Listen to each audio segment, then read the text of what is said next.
Sa makausapa, ako hangyo sa inyong panahon, higayon, sa atong pagpamalandong karon sa pulong sa Ginoo.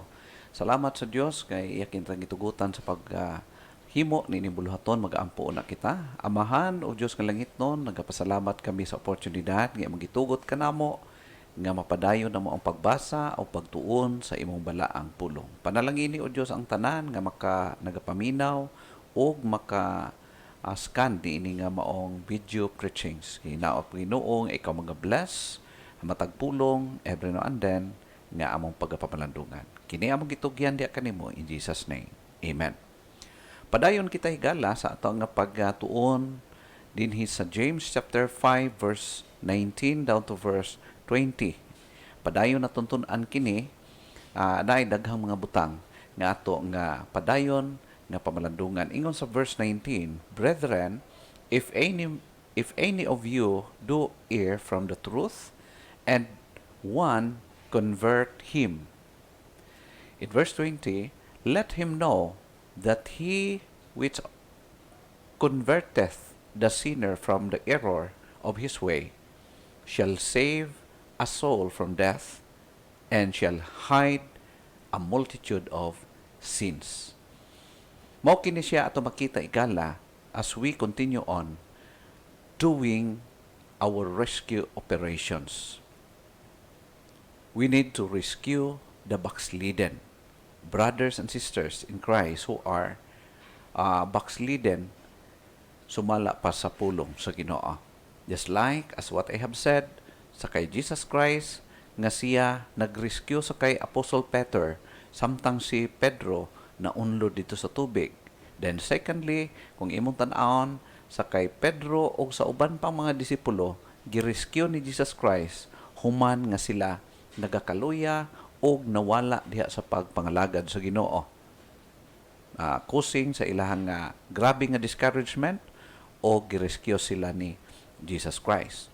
Now, kung imong tan-awon ang passage nga atong nasugdan sa pagtan-aw ni atong previous na itong pagtuon, ang word din is brethren. Brethren, if any one among you wanders from the truth. The word brethren, referring to the wanderer from the truth, here is clearly a Christian. But pasabot, nga Kristohanon siya, nga nagluya, nagdiskurahi, o nagundang sa pag-alagad sa Ginoo, o nagkinabuhi, nga dili na kinabuhi, nga makalipay, diha sa Ginoo. The wanderer, which is a Christian out of fellowship and unhappy with God. So, mao kini siya ang tao nga sa una dasig sa pag-alagad sa Ginoo pero nagpalayo diha sa pagpangalagad sa Ginoo og nawala ang kalipay niya diha sa pagpangalagad sa Ginoo. And again, ang word din nga if, sa English, the word if indicates the possibility of a fellow believer straying from the truth is likely to happen. Monit but pasabot ingon sa ni James, if, but pasabot nga naay possibility nga ang usa ka Kristohanon mawala diha sa pagpangalagad sa Ginoo ug mawala ang kalipay diha siyang kasing-kasing ug mao'y hinungdan mo palayo siya sa pagpangalagad sa Ginoo. It means to say it is very possible for Christians to develop protracted rebellion against God, so that he becomes susceptible to divine discipline that might include physical death. May posibilidad nga mamatay siya physically gumikan sa iyang pagkamakasasala. So dinhi sa verse 19 again, ang word anyone among, both ingnon referring to the believing community. So, ang usa ka Kristohanon nga nagpuyo ipon sa mga grupo sa Kristohanon diha sa iglesia or sa ilahang panagtigom, mawala siya, mabackslide, malayo siya, anyone among you, referring sa grupo, sa mga katawhan nga na-involved diha niya ng maong kalihukan. The person wandering from the truth here is then a Christian. Okay? So ang Kristohanon nga nagwander, nagpalayo sa pagpangalagad sa Ginoo, nagbulag siya gikan sa believing community. O na siya ang word din nga among. That every believer has potential to be backslide. Ang matag Kristohanon, ang bisan pa man gani ang katauhan nga dugay ng nagapangalagad sa Ginoo, pwede po na siya potential nga mag-backslide siya, magpalayo siya. Reasons for backsliding, usually usa sa mga butang nga mga rason nga ang usa ka tao ang pagpangalagad niya maputol, muundang siya because of unchanged life. The conscience is awakened, but the mind is not changed. May not be a true convert. No? Posibilidad po nga base nganong wala changes ang kinabuhi, base posibilidad nga tungod kay wala siya maluwas tinuod. No? Pero referring sa mga Kristohanon nga wala pay changes ang kinabuhi, makakos kini og pagbackslide o pagluya diha kaniya. No? It is possible to form a dead faith. Now, we are now talking about the dead faith. Usa ka tao nga nagpossess ni anang pagtuo nga patay. Sumala pa ni James chapter 2 verse 26. Ingon siya dinhi, for as the body without the spirit is dead, so faith without work is dead also. Mao kini siya ambot pasabot. Og even si Apostle Peter gi-illustrar o gi-portray ni Peter ang usa ka backslidden sama sa usa ka baboy. Sumala pa din sa 2 Peter chapter 2 verse 22. But it is happened unto them according to the true proverb, the dog is turning to his own vomit again, and the sow that was washed to hear wallowing in the mire. Mao kini siya ang picture, ang illustration sa tao nga nag-backslide, nagpalayo diha sa Ginoo. The first reason is unchanged life. Okay, sa ito makita. Ang number 2 reason for backsliding is fear of man. Ang kahadlok sa tao. It could be persecutions from his surrounding makes them cowards. Ang persecution o mga paglutos, mga pagdagmal, makapahimo sa usa ka Kristohanon nga talawan or coward, og mo'y hinungdan nga mag-backslide siya because of that what we call fear of man. Pero unsa ang gisulti sa pulong sa Ginoo may tungod sa mga persecution iyon sa 28, and fear not them which kill the body, but are not able to kill the soul, but rather fear him which is able to destroy both soul and body in hell. Mao na ang ingon ni Jesus Christ. Ayaw kadlukin ninyo ang mga tao nga pwede mo patay sa lawas apan dili siya makapatay sa kalag.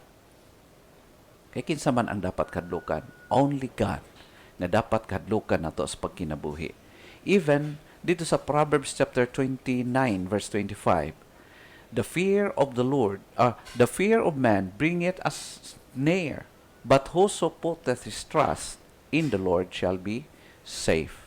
Mao ka nang ingon sa Proverbs, the fear of man bringeth a snare. So kung nagakahandlo kita sa tao, may tendency nga mukang-a kita sa atong pagpangalagad sa Ginoo. The reason of backsliding. Number 3, fall of pride. Sometimes ang pride muhatag kanato og rason nganong mag-backslide kita. Fall of pride, aspiring worldly fame and unwilling to face the worldward shame for the gospel's sake. No? Kana bitaw ang garbo nato, willing ta mo antos para sa kalibutanon or sa personal lang nato nga mga interests. Pero dili ta willing mo antos para sa Ginoo. Pride para lang sa atong sarili. Ingon pa sa 1 John chapter 2 verse 15, love not the world, neither the things that are in the world. If any man love the world, the love of the Father is not in him. Very clear.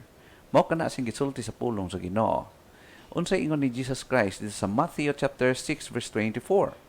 No man can serve two masters, for either he will hate the one and love the other, or else he will hold to the one and despise the other. Ye cannot serve God and mammon. Nobody can serve two masters. Mupili kita kung kinsa atong alagaron. Another reason for backsliding, number 4, is guilt of sin. Refused to face our own guilt.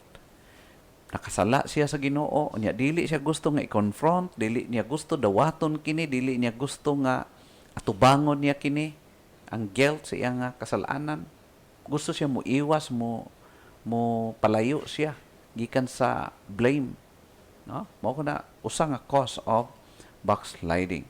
And number 5, immaturity is another cause or reason for backsliding. Immaturity. Regardless how many years we are in the Christian life, but we can still babe in Christ. There are so many people, Christians, serving God in their entire life, but still, wala sila nag-grow into maturity. Huh? They spent many years in their Christian life, but still babe in Christ. Sumala pa ni Apostle Peter, naingon siya sa 1 Peter chapter 2, verse 2, as newborn babes, desire the sincere milk of the word, that ye may grow thereby. Ang desire sa Ginoo, based sa gisulti ni Apostle Peter, gusto sa Dios nga magtubo kita, mag-grow into maturity as newborn babes. Huh? We need to grow. Number 6 reason. All Christians who are living a kind of life that contradict to any biblical principles are usually backslidden. All Christians who live a kind of life that contradict to any biblical principles are backslidden. Not only katong nag-undang o simba ang backslide, but even those people, those Christians who live a kind of life that is contradicted to the truth is backslidden. Now, siguro na mga signs nga ato makita sa iyang pagkinabuhi as backslidden. Number 1, no appetite for words of God. Mawala gani ang appetite nato sa word of God, di na taganahan mo basa, di na taganahan maminaw. Sign na siya nga nakabackslide na kita. Ikaduha, don't like to pray. Mawala atong appetite sa pag-pray, di na ta gusto mag-attend og prayer meeting, di na ta gusto mag-pray personally sa atong family, sa atong personal devotion. We are backslidden. No enough time for God, but much time for other things. That's something. No time for God. Busy kayo. Wala ko'y time. Pero busy kayo. Ang tanan niyang time para lang sa iyahang ubang mga butang. No concern for souls. He'll just say, just leave it to others. Uban na lang maghimo ni ana. Ayaw lang ko, kay busy man kaay ko. Wala ko'y pakialam. Wala ko ganahi anang mga tawhana na. Number 5, never have a desire or effort for spiritual growth. Never have a desire or effort for spiritual growth. And number 6, contented on spiritual stagnation, but discontented of all things received. Kana bitang moabot sa punto sa kinabuhi sa usa ka Kristohanon nga okay lang sa iya bisan di na siya mo improve, sa iyang pagpangalagad sa Ginoo. Dili na magdugang ang iyang kalipay, dili na mo improve the way siya nag-serve. Pero sa mga material mga butang, sa iyang mga nadawatan, day by day, mga blessings, diskontento siya. Pero contented lang siya, maging stagnant ang iyang spiritual growth. That is backsliding. And number 7, going to church only on occasional reasons. This is one thing. Muadto lag simbahan kung naay okasyon. Adunay kumbira, adunay Thanksgiving, adunay unsa man diha, so on and so forth. So that is one sign nga ang usa ka Kristohano nag-backslide na kay siya. And number 8, never to go church anymore until death. This is complete backsliding. Now, Christians, mao kini siya ang mga signs, levels of backsliding. And we need to reconsider this. The challenge for us today is continue on doing your rescue operations. Wa pa tanahuman. The task that has been given to us by God is still existing. We need to continue on doing our rescue operations. Remember this, as maturing and growing Christian, he is always mindful of these God-given responsibilities and privileges. What about you, Christians? Friend, are you mindful of this God-given task for every one of us? I hope so. May God bless us. Let us pray. Ginoo, salamat sa imong pulong among natun-an karon niini nga adlaw. I-bless ang tanan makabasa, makapaminaw o makaskan niini. This we pray in Jesus' name. Amen.